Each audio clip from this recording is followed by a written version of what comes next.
Ассалаумағалейкум қазақ елі. Passat P4 машинасы.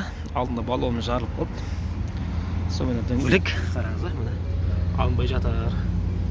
Былайға көрдік, былай көрдік, алынбайды. Енді кеше бір лайфхак көргенбіз. Бір орыстардан. Мынандай суды, қайнаған суды сақырлатып қайнатты. Сол аяға құйды. Үнемділікшті олар, бірақ енді не екен дейміз, лучше бірақ осындай құйды. Алынды деді, көреміз, қазір.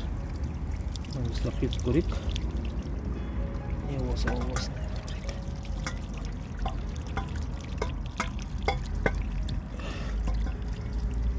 Алынады деді. Ал, біз құйып болдық.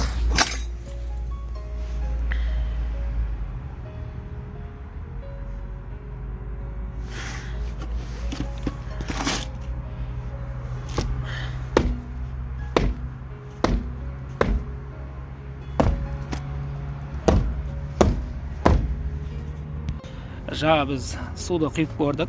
Су құйғанмен болмады.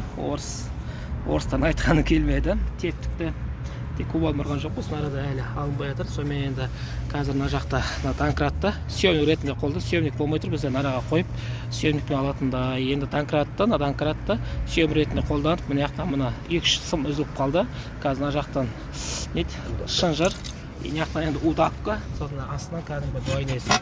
Сонымен аламыз бұйыртса, енді бізге срочно жартылай алынды. Кеше баллон жарылған, содан майтыр әлі. Мына ағайын, съемник қолдандық, неға шынжыр салдық, неға шестеркіні, сонымен енді съемникпен алдық. Бірақ шамалына жағында кетіп қалды, бірақ ештеңе етпейді. Ағайындар өстіп, егер үйде съемник болмаса, мынандай қатып қалатса, осы алсаңыздар болады. Сіздердің Вадеки каналға тіркеліңіздер, сау болыңыздар.